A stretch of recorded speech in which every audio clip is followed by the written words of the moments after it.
그렇습니다. 우리는 처음부터 갈 바를 알지 못했던 인생들이었습니다. 한 치 앞도 몰랐습니다. 내일도 없는 한계투성이의 피조물이었습니다. 아무리 우리가 잘난 척하고 살아도 우리는 피조물이었습니다. 우리는 나를 만드신 그분의 강력하신 은혜 없이는 사랑의 손길에 의지하지 않고서는 단 한 걸음도 살아갈 수가 없는 지극히 연약하면서도 되었다미 없는 막대기 같은 벌레만도 못한 그런 존재였음을 믿게 되길 주의 이름으로 축원을 드립니다. 그러나 홍해 심판 이후에 인간들은 어땠는가? 여기서부터 말씀을 풀어 나가기를 소망합니다. 어제는 홍해 심판 당시의 모습이었고 오늘은 홍해 심판 후의 인간들은 저들끼리 흐트러짐을 면하기 위해서 스스로 구원의 길을 찾아보기 위해서 악한 꾀를 냅니다. 뭘 하기 위해서? 스스로 구원의 길을 찾아보고자.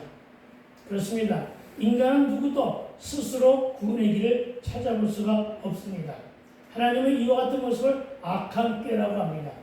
그런데 바로 홍수 이후에 많은 사람들은 그랬습니다. 홍수에 대한 것을 목격하지는 못했지만 소문으로 들었다는 얘기죠. 구전에 의해 구전으로 들었다는 얘기죠. 그땐 굉장히 무서웠고 힘들고 정말 참으로 그 심판이 너무나 떨리는 것이었어 하는 것을 들었단 말입니다. 그래서 이제는 우리는 그렇게 홍수로 인해서 흐트러지지 말자. 그리고 우리는 구원을 한번 우리 스스로 한번 찾아보자 하면서 악한 꾀를 낸 것이 바로 뭐냐? 창세기 11장에 기록된 바벨탑 사건이었습니다. 그러나 이런 불순종의 악한 꾀들은 창조주 하나님의 적극적인 개입으로 무산되고 맙니다. 그 기록이 창세기 11장 6절로부터 9절의 말씀의 기록입니다. 11장 6절은 이렇게 말합니다.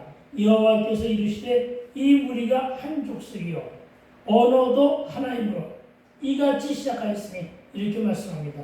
언어도 하나이고 무리가 한 족속이니까 꾀도 하나를 냈는데 그 낸 꾀가 악한 꾀다 이것이죠. 그래서 이같이 시작하였으니 이후로는 이 하고자 하는 일을 우리가 막을 수가 없으리로다. 그리고 이어지는 7절은 이렇게 말합니다. 자, 우리가 내려가서 우리는 누굽니까? 삼위 하나님입니다. 성부, 성자, 성령 하나님께서 내려가서 거기서 그들의 언어를 혼잡하게 하여 그들이 서로 알아듣지 못하게 하지 하시고 8절은 여호와께서 거기서 그들을 온 지면에 흩으셨으므로 그들이 그 도시를 건설하기를 그쳤더라. 아멘. 그리고 9절은 말합니다. 그러므로 그 이름을 바벨이라고 하니 이는 여호와께서 거기서 온 땅의 언어를 혼잡하게 하셨음이니라. 아멘. 그렇습니다. 방금까지도 돌을 쌓고 바벨탑을 쌓으며 함께 그 온갖 도역을 감당하던 많은 사람들이 언어가 혼잡하게 된 거예요. 그러다 보니까 이상하다 하면서 언어가 같은 사람들끼리 모이기 시작합니다.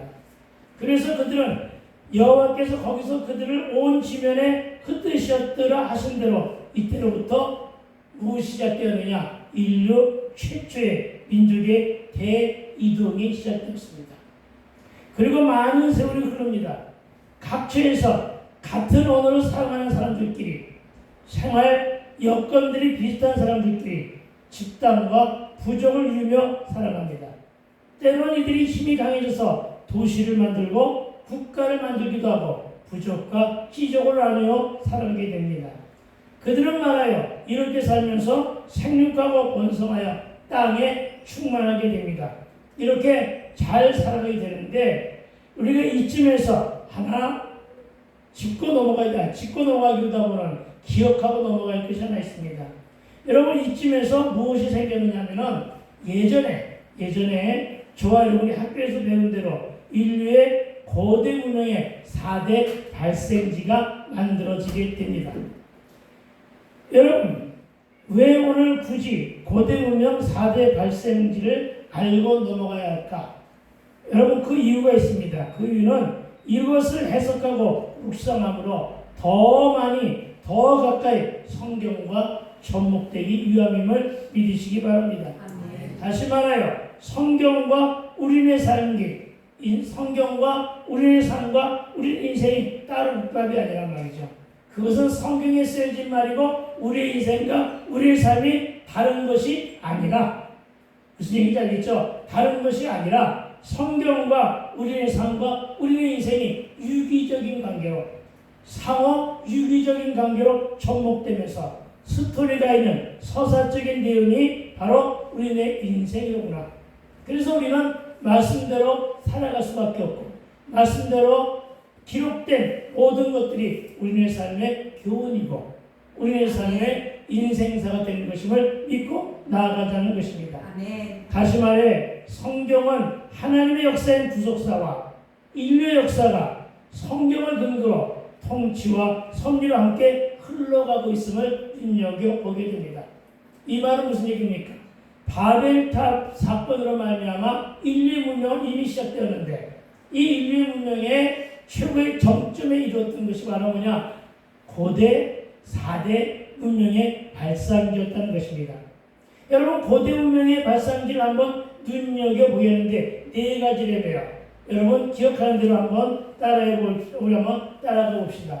고대 유적지의 발상기 중 가장 큰 것은 유프라데스 강과 티그리스 강 사이에 있던 메소포타미아 문명입니다. 기억하시죠? 아멘. 그렇죠? 아주 오래됐지만은 기억하실 것입니다. 세계사를 통해서 많이 배웠을 줄로 믿습니다. 메소포타미아 문명이 가장 큰 것이었습니다. 여러분, 4대 문명의 발상기는 주로 뭐와 뭐를 중심으로 흘러내려갔을까요? 강과 바다. 강과 바다를 흘러서 중심이 되었습니다. 그러니까 주로 뭐가 중심이었다? 농업이 중심이었습니다. 이렇게 해서 흘러가는데 여기에 이 메소포타미아 문명과 함께한 문명지가 있습니다. 그것이 바로 뭐냐? 수메르 문명, 아카드 문명, 바빌로니아 문명, 아수르 문명. 이들 문명 속에서 사용된 이때부터가 바로 언어가 만들어졌고, 언어가 발달되었고, 과학과 종교와 정치와 사회, 심지어는 수학의 체계, 수리 문제까지도 혹은 천체와 자연 등의 체계적인 학문 등의 기초를 갈 수 있는 정도로 눈부신 발전을 이미 이때부터 이루었다고 전해지고 있습니다. 4대 문명의 또 하나의 발상기는 나일강을 중심으로 한 이집트 문명입니다. 이집트 문명 하면 여러분이 기억나는 게 있죠. 뭐죠? 피라미드입니다. 그리고 그 다음은 인더스강을 중심으로 한 인도 문명입니다. 불교 문명이, 종교 문화가 이때부터 만들어지고 철학이 발생이 됩니다. 또 하나는 황허강을 중심으로 한 중국 문명입니다. 공자와 맹자가 이때 많은 유익을 끼쳐서 보게 됩니다. 이때 여러분, 메소포타미아 문명 중에서 한 귀퉁이 하셨던 문명지가 있었습니다. 그 문명이 뭐냐? 요하 문명입니다. 이것은 여러분 결코 잊어서는 안 됩니다. 요하 문명의 흐름이 어디까지 왔느냐? 놀라지 마세요. 이 문명의 흐름은 고조선의 기틀이 되었다고 전해지고 있습니다. 하나도 안 놀라네. 그리고 오늘 이야기의 중심 바로 메소포타미아 문명의 발생지인 유프라테스 강 근처요. 우상의 도시 갈대아 우르와 세소 문명의 도시인 하란에서 거주하며, 자, 갈대아 우르하고 하란 하니까 많이 듣던 이름이잖아요. 그렇죠? 갈대아 우르와 하란에서 거주하며 그 아비 누구? 데라가 하던 일이 뭐였느냐? 우상을 만들어 팔던, 그래서 생계를 유지하던 그런 문화였습니다.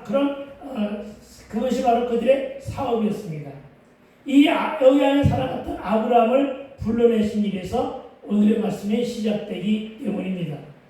바벨탑 사건이 인류 스스로가 구원의 길을 찾다가 실패한 것이라면, 하나님은 태초에 에덴 동산에서 아담이 범죄한 이후에 원시모범이라고 말하고 있는 창세기 3장 15절에서 뭐라고 그랬죠? 내가 너로 여자와 원수가 되게 하고 네 후손도 여자의 후손과 원수가 되게 하리니 여자의 후손은 네 머리를 상하게 할 것이요 너는 그의 발꿈치를 상하게 할 것이니라 하시고 아멘. 아멘. 여기에서 여자의 우선이 누굽니까? 예수님이란 말입니다. 그러니까 메시아에 대한 약속을 이미 창세기 3장 15절에서 말씀하셨음을 믿으시기 바랍니다. 아멘. 그러니까 이 말씀이 있고 난 이후에 뭐가 있었다는 얘기예요. 이 말씀이 있고 난 후에 노아 방주가 있었고, 그리고 뭐가 있었다고요? 바벨탑 사건이 있었고, 그리고 고대 문명의 4대 발사연지가 있었고, 이제 오늘 누구를 불러내면서 아브라함을 불러내면서 뭐가 시작되기 시작했느냐? 하나님의 구속사인 뭐요? 창세기 3장 15절. 이 말씀이 접목되기 시작한 것임을 믿으시기 바랍니다. 네. 그렇습니다, 여러분. 그 하나님의 약속, 창세기 3장 15절에 소망의 메시아 약속을 성취하기 위해서 인류의 숱한 족속들 가운데 노아의 아들 셈 족속을 돌아보셨고, 그 중에 셈의 셋째 아들 창세기 11장 10절에 셈의 족보는 이러하니라. 셈은 100세 곧 홍수 후 2년에 아르바삭을 낳았다고 기록합니다. 이 아르바삭의 계열에서 7대를 거쳐 누가 나오냐? 메소포타미아에서 메소포타미아 문명으로 번성을 들였지만 온갖 우상을 섬기던 지역, 그 중에서 우상을 만들어 파는 것으로 생계를 유지하던 특별히 데라의 가정을 구별하십니다. 마침내 데라의 아들 아브라함에게 하나님의 구속의 뜻이 임하게 되는데, 이 말씀이 바로 창세기 12장 2절 1절 말씀입니다. 창세기 12장 1절 말씀에서 이렇게 말합니다. 여호와께서 아브라함에게 이르시되 너는 너의 고향과 친척과 아비 집을 떠나 내가 네게 보여줄 땅으로 가라. 이렇게 시작하고 있음을 보게 됩니다. 사실 성경에는 여러분 아브라함과 같은 많은 믿음의 의인들이 있지만 그 중에서도 가장 대표적인 사람이라면 그가 바로 아브라함일 것입니다. 실로 아브라함의 생애를 살펴보면 알 수 있지만 아브라함만큼이나 시종일관 전 생애를 철저하게 믿음으로 산 사람도 그렇게 많지는 않을 것입니다. 물론 그런들 승리만 했었던 것은 아닙니다. 때로는 실패도 합니다. 하나님이 가지 말라는 곳에 갔다가 조 터지기도 하고, 잘못된 길로 갔다가 그곳에서 자기 마누라 사라를 놓치게 될까봐 2번씩이나 마누라를 팔아먹는 일도 생깁니다. 거짓으로 자기 누이라고 하면서. 그랬습니다만 그래도 하나님은 다시 그를 돌이키게 하고 믿음의 길로 인도하게 하십니다. 왜 이 말이 중요하냐면 이 말이 상당히 중요해요. 왜냐하면 우리가 믿음으로 산다고 하지만 우리도 여전히 어떻다고요? 실수하고 실패한다.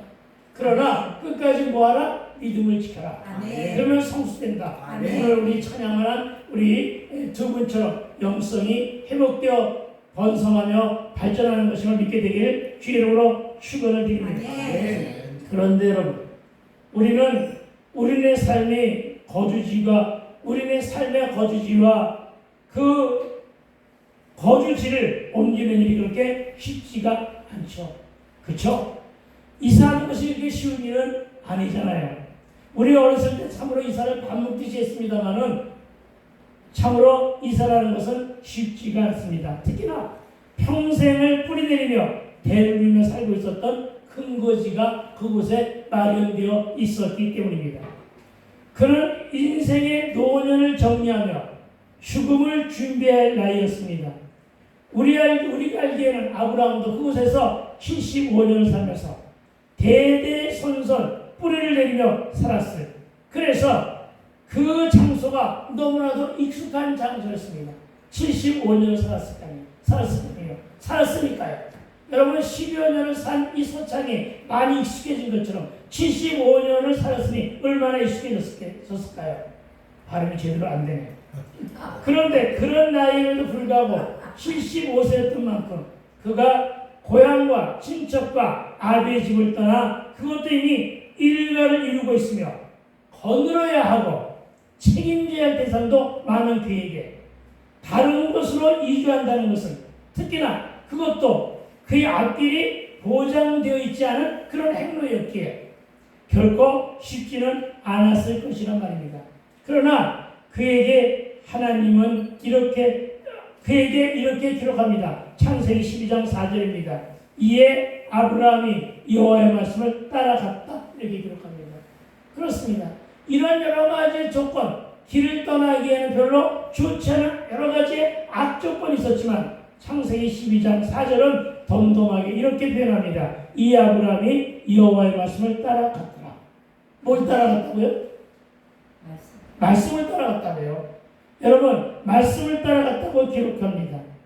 롯도 그와 함께 갔으며 아브라함이 하란을 떠날 때 75세였더라. 아멘. 그렇습니다. 그가 즉시 말씀을 따라 갈 수 있었던 것은 바로 하나님의 부르심을 받았고 말씀에서 새 땅과 새 세상에 대한 비전과 새 소망을 발견했기에 새로운 인생의 채비를 갖추고 미래를 향한 내일을 향한 도전을 할 수 있었던 하지만 연식은 좀 있었기에 그는 분명 청년의 마음을 지닌 참 신앙인이었다는 점을 오늘 우리는 75세 아브라함에서 발견하게 된다는 것입니다. 여러분, 우리는 갈렙의 85세만을 소중하게 생각했는데 75세인 이 아브라함도 여전히 청년의 마음을 지닌 참 신앙이었다는 점, 이것을 기억하게 되기를 부탁을 드립니다. 그러나 그는 가야 할 방향도 가야 할 목적지도 몰랐습니다. 하지만 그는 그냥 떠났습니다. 그래서 오늘 제목이 바로 갈 바를 알지 못하고입니다.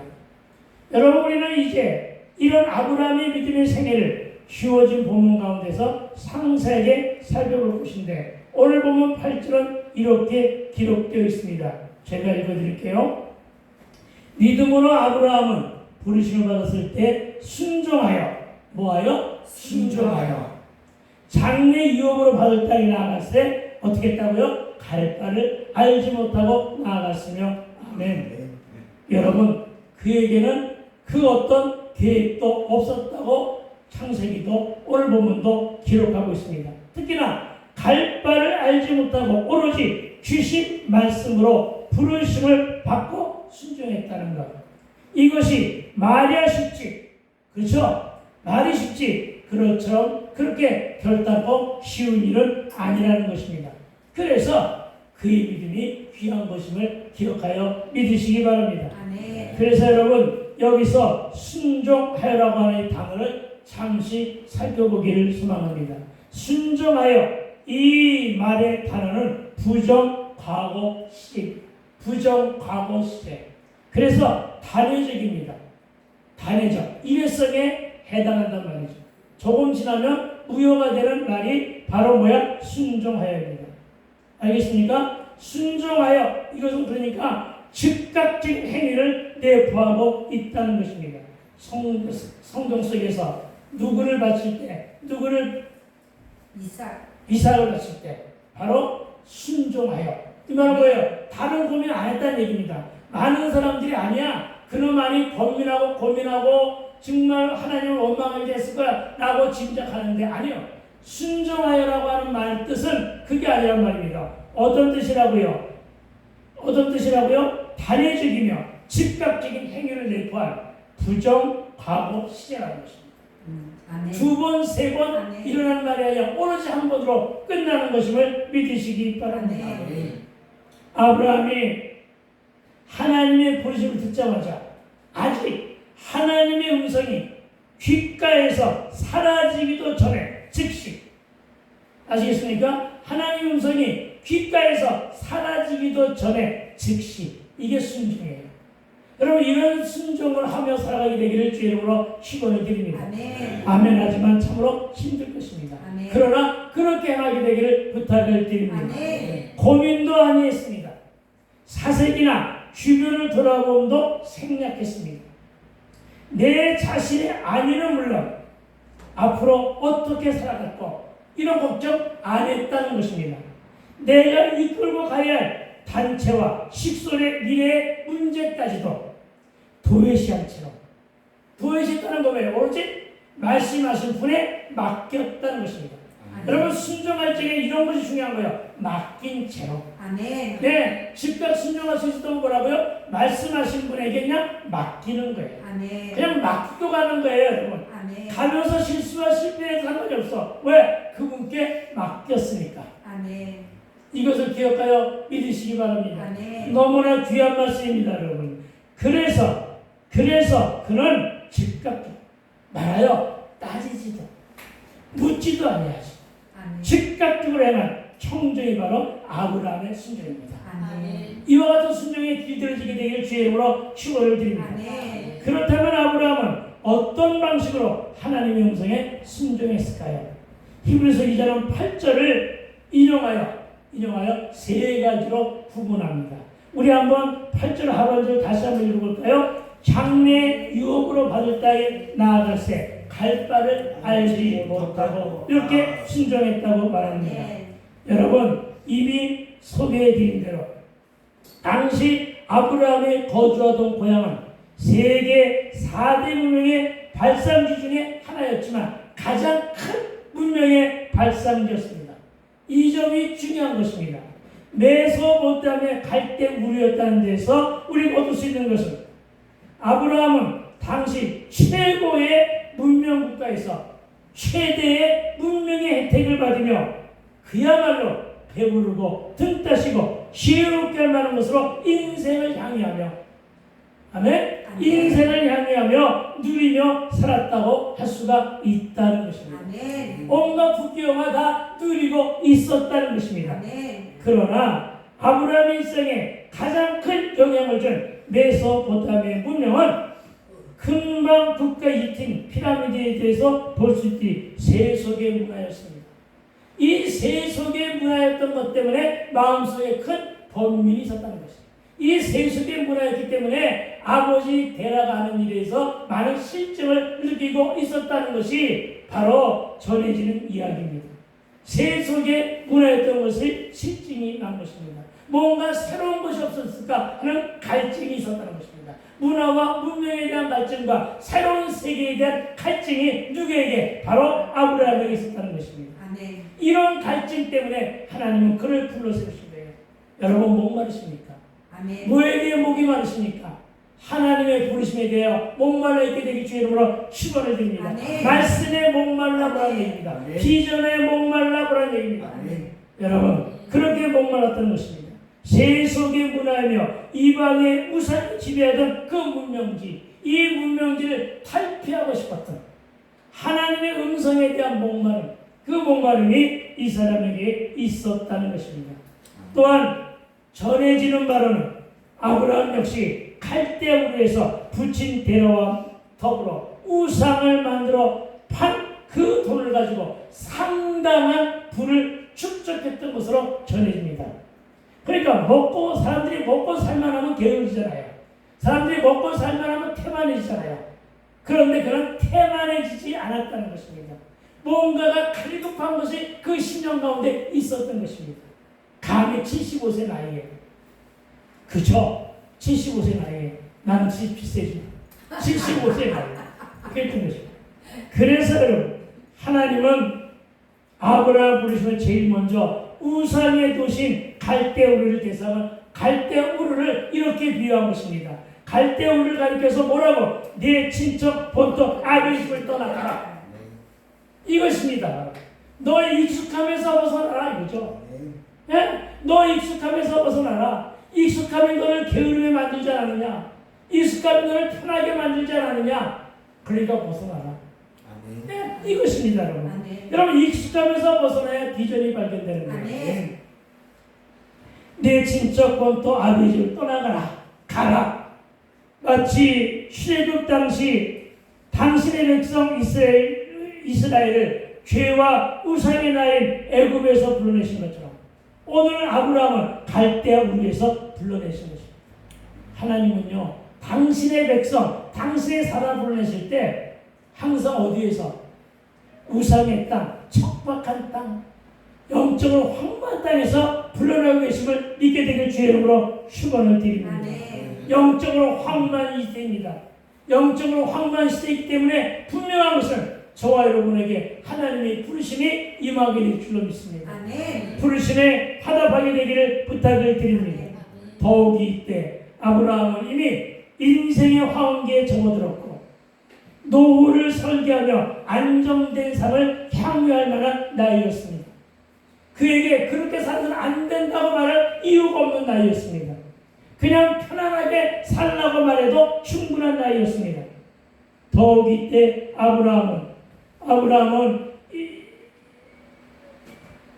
이 아브라함의 나이가 되면 누구나 다 생활의 터전이나 삶의 방식을 바꾸기는 혹은 살던 곳을 떠나 그 방향이 어딘지도 모르는 곳으로 가라는 것은 앞으로 있을 그 어떤 고난을 감당할 만한 힘도 용기도 약해진 육신과 함께 힘을 낼 나이는 아니라는 것입니다. 그가 힘을 내지 않는다고 뭐라고 할 사람이 없다고요. 그렇죠? 여러분이 내가 감기 걸리는 것을 염려하는 것처럼 누구나 다 염려를 받을 만한 나이란 말이죠.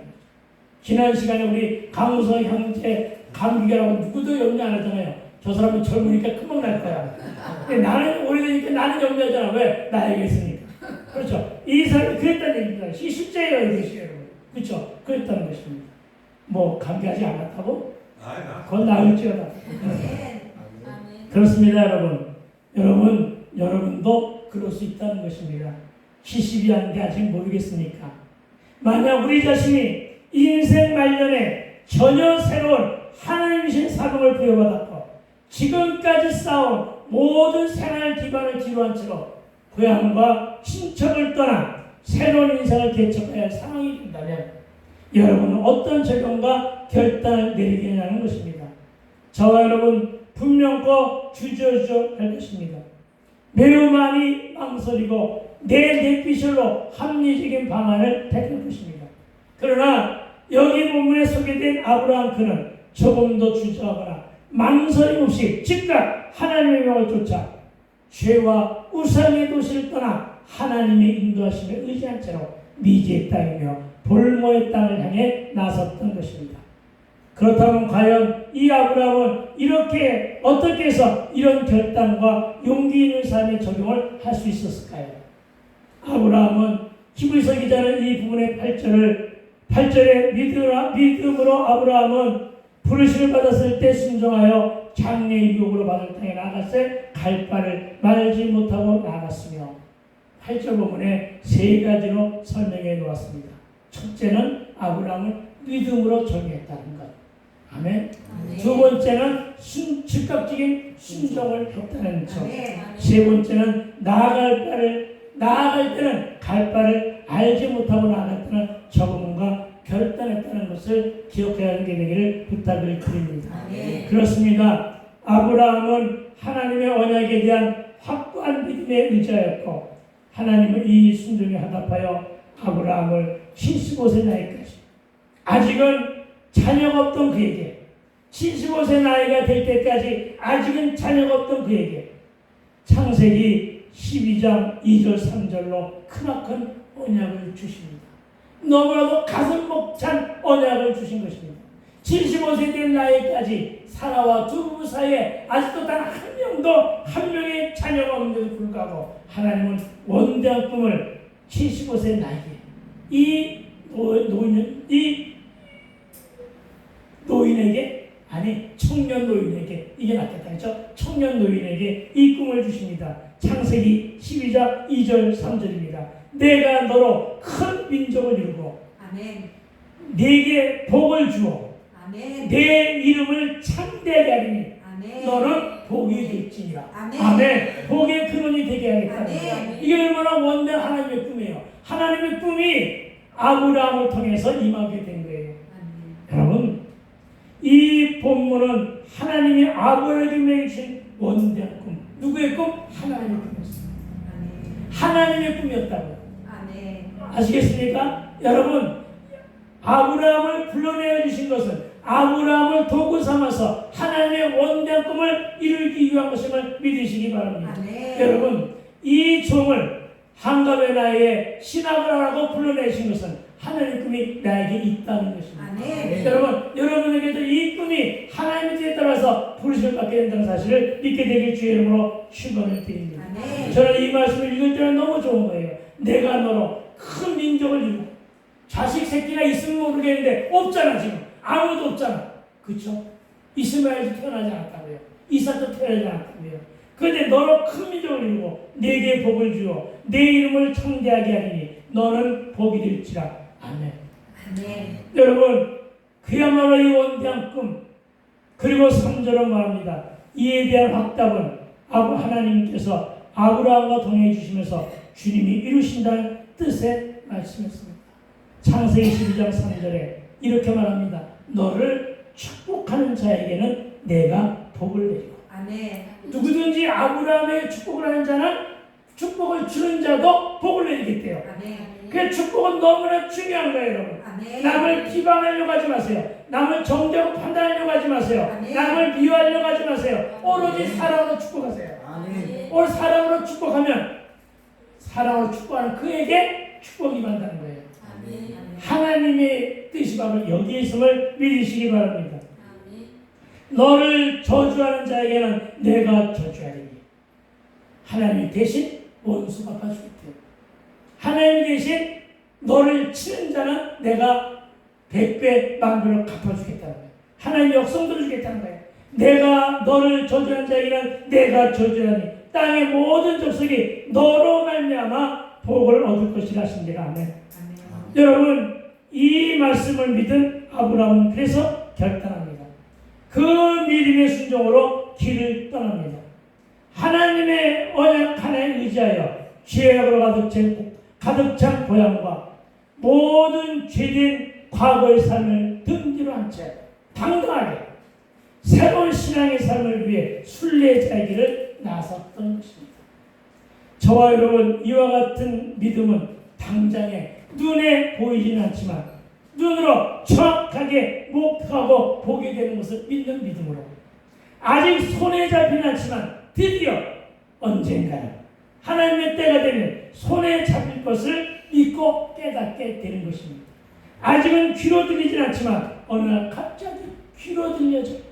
그렇죠. 그런 날을 소망하며 오늘도 열심히 믿음으로 살아가게 되기를 주의 이름으로 축원을 드립니다.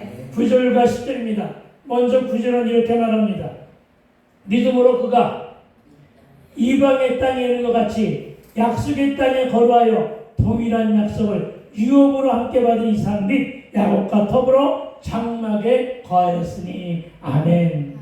여러분, 아브라함의 믿음은요, 갈대 우리에서 그치지 않았습니다.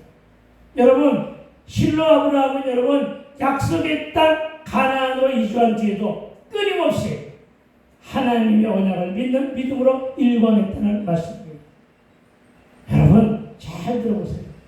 본문은요, 이를 믿음으로 그가 이방 땅에 있는 것 같이 약속의 땅에 거룩하였다고 증거하고 있습니다. 왜 이렇게 말했을까요? 이방 땅에 있으면서 가나안 땅을 하나님이 약속하신 땅 아니에요. 그럼에도 불구하고 약속한 땅에 들어가가지고도 여전히 이방인의 땅에 있는 것 같이 약속의 땅에서 거류했다는 거예요. 그러니까 우리는 거류하다는 말의 정확한 의미를 알고 넘어가야 되는 거예요. 그렇죠? 거류하여 혹은 우고하여, 이 말은 나그네가 타국에 임시로 체류하는 것을 말합니다. 여기서 고속버스 타고 서울을 가다가 곳곳에서 휴게소에 들리는 것처럼 임시로 거류하는 것이, 임시로 체류하는 것이 바로 거류하며 혹은 우고하다는 뜻입니다. 철새가 잠시 동안 둥지를 들고 자리 잡았다는 의미도 함께 있음을 믿으시기 바랍니다. 아멘. 따라서 이는 곧 아브라함이 약속의 땅 가나안에 도착한 뒤에도, 잘 들으세요, 그 땅의 주인으로서 가나안을 모두 힘과 무력으로 차지한 것이 아니라, 아시겠어요? 이건 내 땅이야, 이제 하나님이 내게 주신 거야 하면 자기 힘과 무력으로 창칼을 동원해서 무력으로 차지한 것이 아니라 여전히 나그네와 같은 삶을 살았다, 이렇게 증거하고 있습니다. 오늘 보면 9절이 그래요. 실로 창세기 기록에서도 알 수 있듯이 아브라함은 이곳 가나안에서 자신의 사명을 동원하여 가나안 족속을 추방시키지도 않았습니다. 더불어 함께 살았어요. 그냥 우거하였을 뿐이에요. 또한 넓은 영토를 지키기 위해 이웃과 분쟁하지도 않았어요. 심지어는 자기 아내 사라가 죽었을 때에는 큰 돈을 주고 매입지를 땅을 사서 충분히 그곳에 있어도 되는데 또 불구하고 그 땅의 원주인에게 땅을 차지하고 있는 원주인에게 매입지를 사서 아내를 묻을 정도로 그는 철저하게 이웃과 분쟁하지 않고 오로지 믿음 하나 가지고 살았어요. 아멘. 여러분, 그저 하나님의 인도하신 따라 이웃과 분쟁이 있을 시 인내하는 신행으로 그 분쟁을 피했습니다. 또한 이웃 주민이 은혜를 갚을 시, 은혜를 입을 시 감사와 담례를 할 뿐이었습니다. 그래서 돌아오는 길에 롯을 구하고 돌아오는 길에 바로 11절을 제자에게 드릴 수 있었던 것입니다. 그러한 아브라함이 나그네와 같은 생애는 그 후손인 이삭과 야곱의 삶 속에서도 마찬가지였다는 것이 9절 후반절에 동일한 약속을 유업으로 함께 받은 이삭민 야곱과 더불어 장막에 거였더니라는 말씀 바로 그 말씀입니다. 누구도 그랬다는 거야. 아브라함처럼 야곱도 그랬고 이삭도 그랬다는 거야. 여러분, 그렇다면 어찌하여 아브라함은 이삭과 야곱도 마찬가지로 가나안이 언약의 땅임에도 불구하고 이를 차지하기 위해 애쓰지 아니하고 온전히 나그네로 자처하며 나그네와 같은 삶을 살았을까 하는 것입니다. 그리고 그 답이 10절입니다. 10절 함께 큰 목소리로 함께 읽어보길 바랍니다. 시작. 이는 그가 하나님이 계획하시고 지으신 그가 있는 수를 알았습니다. 아멘. 잘 해석해야 됩니다. 이는 그가 하나님이 계획하시고 지으실 터가 있는 상을 바랬대요. 그러니까 내 스스로가 그런 상을 만들려고 노력한 게 아니야. 온전히 또 길을 떠날 때부터 하나님께 맡겼으니까 하나님께서 알아서 하실 때까지 나는 나그네의 삶을 살았다는 거예요. 여러분, 이거 너무나 귀한 말씀이에요. 여러분, 하나님이 계획하시고 지으실 터가 있는 성, 구체적으로 이거 어디입니까? 이거 가나안입니까? 아니요. 여러분, 이거 가나안이라고 우리가 믿고 있지만은 이것은 1차적인 이 아브라함의 의미는 이곳을 가나안으로 보지 않았다는데 여러분, 우리가 깊게 짚고 넘어갈 부분이 있습니다. 아멘. 여러분, 가나안이 맞기는 맞는데 가나안에서 이 말 하나님 나라를 그런 무엇으로 받냐는 얘기예요. 여러분이 잘 알다시피 아브라함과 이삭과 야곱 그리고 이스라엘의 약속한 땅은 가나안이 분명합니다. 그러나 아브라함도 이삭도 야곱도 그 땅을 약속의 땅, 이 가나안을 자기네 소유로 삼으려 그 어떤 일도 하지 않았다는 점을 간과하지 말고 듣게 되기를 부탁을 드립니다. 아멘. 다만 그곳에서 나그네의 삶을 살았는데 이 점이 바로 약속의 땅인 가나안에 대한 하나님의 뜻과 우리의 생각은 다소 다른 부분이 있다는 점을 기억해야 될 것입니다. 아멘. 우리는 땅을 차지하고 아멘. 우리는 하나님과 맞은 그 땅에서 기업을 먼저 생각하지만 그러나 아브라함이 먼저 추구한 것은 그 땅에서 장차 하나님이 이루실 그 나라를 발견하게 된 것입니다. 아멘. 하나님이 이루실 그 나라입니다. 아멘. 여러분, 장차 하나님이 이루실 그 나라는 어떤 나라입니까? 그 나라는 어떤 나라입니까? 하나님이 계획하시고 지으실 터가 있는 성은 어디입니까? 멀리, 이때로부터 멀리 길을 떠나서 요한계시록을 가보면 요한계시록에 어떤 얘기가 나오냐면 하늘에서 내려오는 예루살렘 성, 아멘. 구원받은 하나님 나라의 백성인 저와 여러분이 영원히 머무를 하나님 나라 새하늘 새 땅, 영생 천국, 우리의 영적인 본향, 이것을 먼저 어디에서? 가나안 땅에서 하나님이 이루시기를 기다렸던 거예요. 아멘. 그렇습니다. 여러분, 왜 아브라함이 약속의 땅에조차 이렇게 나그네로서의 삶을 살았던 이유가 무엇일까? 본향에 대한 그림 때문이에요. 본향은 분명히 하나님 이루실 것이고, 즉 그는 하나님 직접 통치가 이루어질 하나님의 도성을 예루살렘을 소망하며 하나님께 순종했다는 것입니다. 사실 당시만 해도 아브라함이 거하던 갈대우 지방에 비하면 하나님이 지시한 땅, 이 가나안 땅은 미지의 땅이고 문화적인 혜택을 받지 못한 척박한 땅이요 변질이었습니다. 물론 성경에는 적과 꿀이는 땅이라고 말하고 있습니다. 그러나 거기에는 미치지 못한 척박한 땅이었습니다. 그러나 그럼에도 불구하고 그는 떠났습니다. 그리고 도착했습니다. 그러나 그 약속한 땅에조차 그곳에서 나그네 삶을 살았던 이유는 무엇일까요? 여러분, 그 이유가 분명해야 우리가 지금 내가 바라고 있는 소망, 내가 원하는 비전을 아직 이루어지지 않았고, 아니 이루어지지 않는 것은 고사고 고난과 환난과 고통뿐임에도 여전히 열심히 열정을 품고 사는 이유는 현실에 답답함을 쓰고 살아가는 이유는 무엇일까요? 여러분, 그것은 바로 본향에 대한 열망 때문입니다. 본향에 대한 그리움 때문이라는 것입니다. 이 땅에서의 부귀영화와 문제들이 다가 아니라는 것은 이미 아브라함은 메소포타미아 문명 옆에는 어디 우루 시대에서 살 때부터 갈대우르에 살 때부터 이것을 알고 있었다는 것입니다. 그게 떠났던 거예요. 그래서 여러분, 그가 이루고자 했었던 것은 바로 뭐냐? 마태복음 6장 33절의 말씀입니다. 마태복음 6장 33절에 아브라함이 먼저 하나님 나라와 하나님의 의를 발견하며 구하니 하나님께서 다른 모든 것을 다 이루어 주셨어요? 안 주셨어요? 주셨잖아요. 그렇죠. 아브라함 시대는 아니지만 다 주셨잖아요. 굉장히 오랜 시간이 지났죠. 그렇죠. 아브라함 시대를 지나 이삭과 야곱의 시대를 훨씬 지나 어느 시대? 모세 시대 와서야 여호와 시대, 모세 이후 여호와 시대 가나안 땅이 정복되었고, 그렇죠. 이건 하나님 말씀이잖아. 그 땅에 이스라엘을 세우며 수도 예루살렘을 중심으로 하나님 나라의 모델 국가요 제사장 나라를 세우신 것입니다.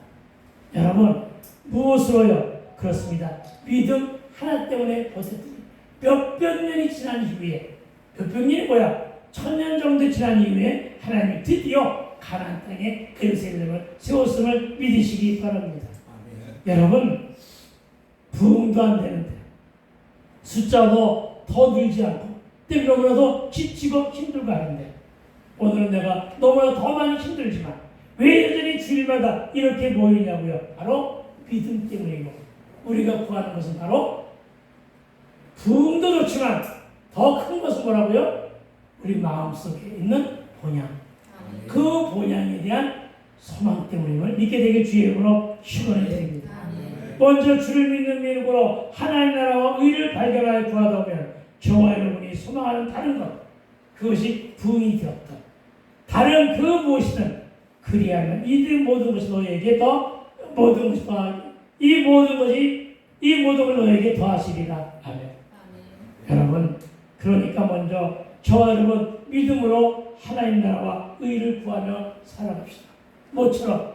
뭘로? 나그네처럼 순례자의 길을 걸으며 살아갑시다. 그래야 이 모든 것을 다 너에게 더하심을 믿고 갈 바를 알지 못하는 인생의 너를 한 걸음 믿음으로 전진하는 저와 여러분 되시기를 주의 이름으로 축복합니다. 아멘. 기도합시다. 그래서 하나님, 아브라함이 주님께서